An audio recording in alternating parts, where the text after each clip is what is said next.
entire angle of my kitchen. So it's like 10:30. I got a lot of work done, feeling good. Probably will have a couple of calls today. It's fine. Anyway, while I'm making popcorn, I thought it would be a great time to talk about some of the books that I've recently read. So the first one that I want to talk about is The Devil and the Dark Water. I kept wanting to say In the Dark Water, but this is by Stuart Turton, and he also wrote The 7.5 Deaths of Evelyn Hardcastle. Before I go on a rant about The Devil in the Dark Water, nope, The Devil and the Dark Water, no,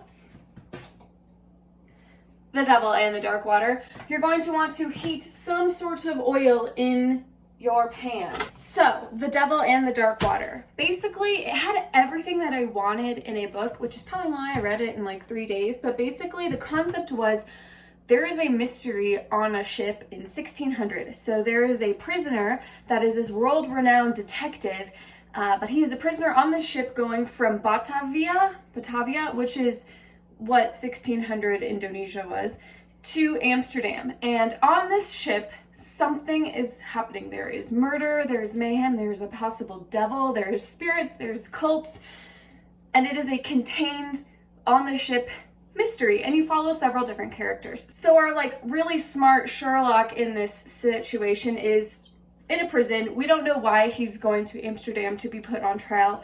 We just know he's really smart. His name is Sammy. Anyway, Sammy is just a small little dude, but he has his bodyguard and a friend, and his name, and I will never forgive the author for this, his name is Arndt. Arent, and it just constantly looks like a typo. I cannot forgive the author for this. And he is really influential in this story as well. He's kind of like a Watson, but he doesn't ask stupid questions. And then we have Sarah, who is the wife of a very, very rich man who is traveling from Indonesia to Amsterdam. And she has her own thing going on, her own agenda. And basically, before everyone gets on this ship, a leper in the city square is like, ship's haunted, it's cursed, you'll never make it. And chaos ensues. And it's super interesting because I just love anything nautical. I grew up reading the Bloody Jack series. If you've read them, you know what I mean. I'm that type of person. And I was super excited about this. And we had a lot of the fun atmosphere that I was looking for. But I will say, for 1600, felt a little modern, which kind of threw me off. We had this wonderful thing called progressive complication. I'd say about 4 chapters in, I was like, all right, I need to know what happens. And it just got more and more weird, more complex, more strange things happening. And I was like, what is going on? Who's doing this? Why is this happening? Is there really a devil? And beyond the mystery, I love the atmosphere of learning how the crew works and how they think. I love learning about the mechanisms of the ship and how it worked, the politics on the ship, and honestly, I realized how absolutely disgusting living on a ship is. When your oil is melted, throw in 1 kernel, and when your kernel pops, that means the oil is hot enough, and then you'll put in the rest of your popcorn.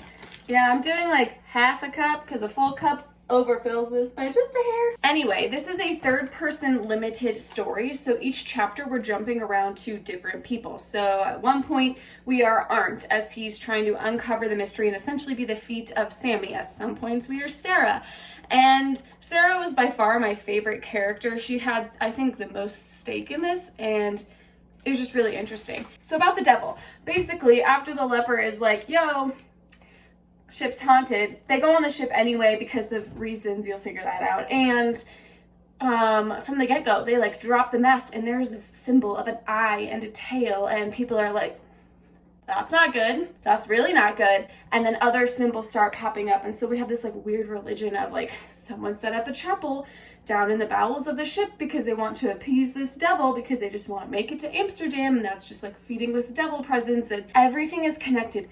Everyone has a connection to someone somehow, and that's the other thing that I love. Like, all of the characters, they're not just like these standalone characters, they all have something to do with this mystery, and I really like that. So I rated this 3.5, 4 stars, and if I was just talking it up a bunch, why did I rate it that? All right, it popped. I'll show you. Can you tell? Nope. Okay. So because it popped, that means it's hot enough. So you'll pour your kernels in there, and then you'll just kind of keep stirring. This is going to be super hard for me because I had a really big workout on the TRX bands yesterday and my body is in pain. Anyway, I bet you're really wondering why, if I love this book so much, I only gave it 3.5, 4 stars. I'll tell you. Just let those heat up a little bit. So, the ending. It was satisfying in the sense that it tied everything up. I wasn't left questioning anything. I just didn't like it. It felt like the author had a different ending in mind and it didn't work, and then this was their second choice. Again, it tied everything up in a nice bow. I didn't have any lingering questions. I just didn't love it. Would I recommend this book even though I didn't love the ending?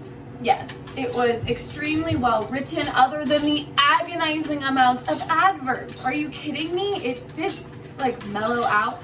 Or maybe I just didn't notice it as much as the book went on, but oh my goodness, the first few chapters, I was like adverb galore. Read the book. Tell me what you thought of the ending. Basically, I don't want to ruin it, but it was fine. It was fine.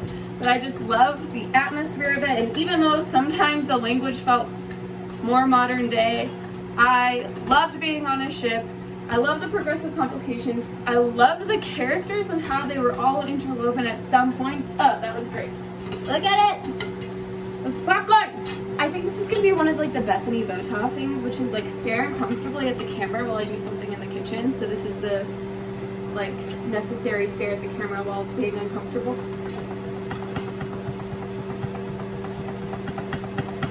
Although that might backfire because Kent Shawn decided, let's do a 10-hour loop of Bethany massaging Kayla at the camera. So I deserve that.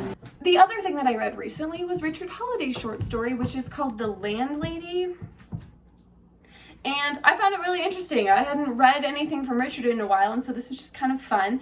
It was a little meandering, but I almost liked it because it gave us like a chance to look at the world through the characters, and that was kind of interesting. I think that if you like a eccentric old woman and a mystery and a hotel, this is for you. I think Richard, I read a little bit at the end, it was like in defense of the story because it had something to do with his class.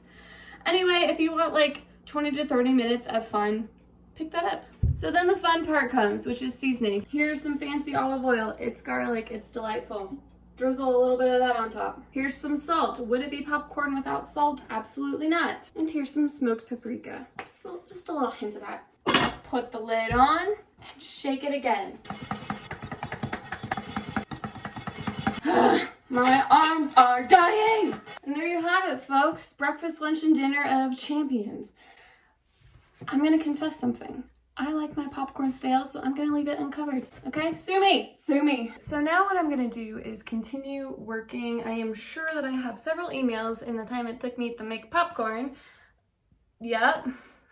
Anywho, after I finish that, which will probably take an hour or two, I am going to write. Well, yeah, I should edit some of my short stories, but I have this like big goal of finishing my rewrite of my fantasy this month, and I'm a little bit behind on that, hence the 10K day I'm gonna do on Friday, which will hopefully finish that up. It's fine. It's fine. Speaking of reading and what I'm reading, I tried to read this yesterday evening, and I'm gonna tell you something really petty, okay? I hated the book Woman 99, and it just dawned on me that Greer McAllister, she wrote Woman 99, and so I've already got like a, I'm not gonna like this book mentality, which is unhealthy, okay? I know that's not healthy.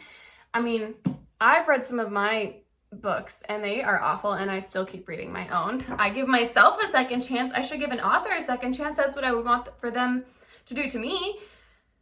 But I just really hated Woman 99, and I read that like 2-3 years ago. It was a lot of wandering and no plot, and the ending sucked. So, but this seems interesting. It's about an adventurer named Virginia, and she's leading a expedition of all women into the Arctic to rescue her husband, but it's told between what was happening on this Arctic adventure and then in the courtroom because something happened. So I think that's a really interesting concept. I just don't want it to suck.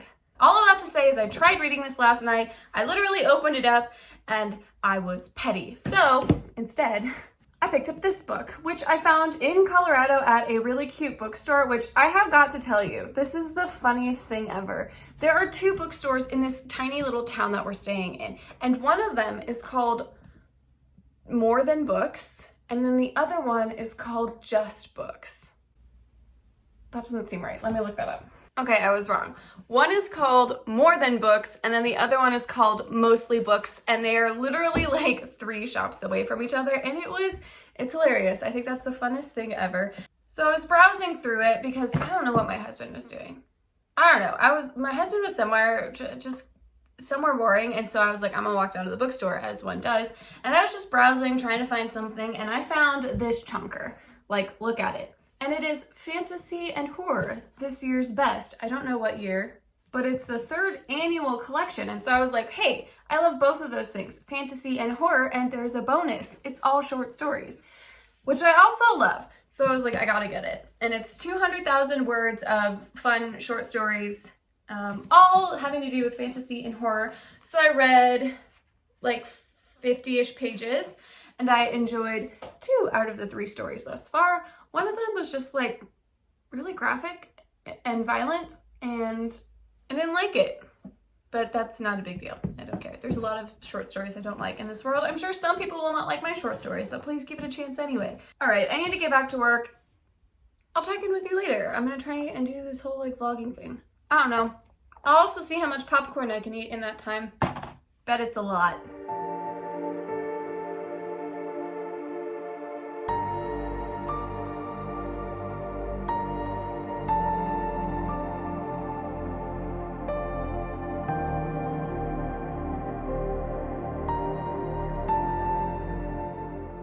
Okay, I'm gonna walk somewhere else and not go by the river because there's someone down there like in a tree.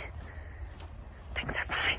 So I just wanted to like stop and pause while I was thinking about this. I don't know what it is with the notion of word count equals productivity, but I think that's part of the reason why I hate editing my own work so much, is because it doesn't feel as productive. Like, I just really, really, really like the drafting and rewriting stage, but I don't think I enjoy the editing stage as much because it just doesn't feel like I'm doing much. And I also don't have that like ability yet to, with my own stuff, look at the like analytical side of things and like being able to like almost mathematically like tear it up and figure out like the pacing and the scenes, and I just don't have that yet.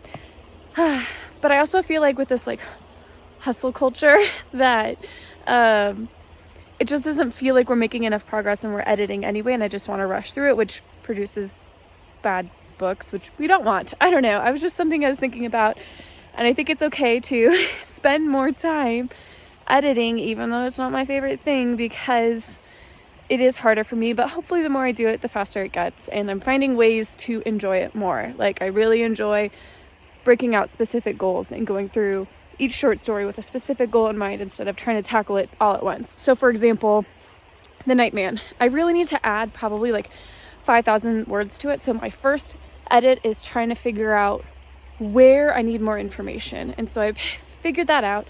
And then this afternoon I'm going to, or this evening or tomorrow, and then I'm going to specifically add in where I need more information. Then the next pass will be, I don't know, is the pacing okay? Do I need to move stuff around? But I need to break it up a little bit more for me to enjoy the process. Just a little bit more. I just want to sit around and write stories. Speaking of stories, I think you're really, really gonna like my short story collection. The editing has been worth it. Each story is just so much stronger. But I am so thankful that this is going to be my debut. I love Tracker, and I cannot wait for you to read Tracker. That has been a labor of love. But I think my short story collection just shows off my skills as a writer in a different way and can really show you what you're in for when you pick up a Bethany J. Votaw book, I think. I don't know, I'm really excited about it, and I really hope you like it. And then we had a Zoom call with some friends, which was like sort of interrupted by my husband, who decided it would be a good idea to test the elasticity of a wine glass, and it just shattered everywhere and he cut his hand. So we spent the rest of the evening cleaning up glass and blood from the floor, and that's kind of where the evening ended. Okay, bye.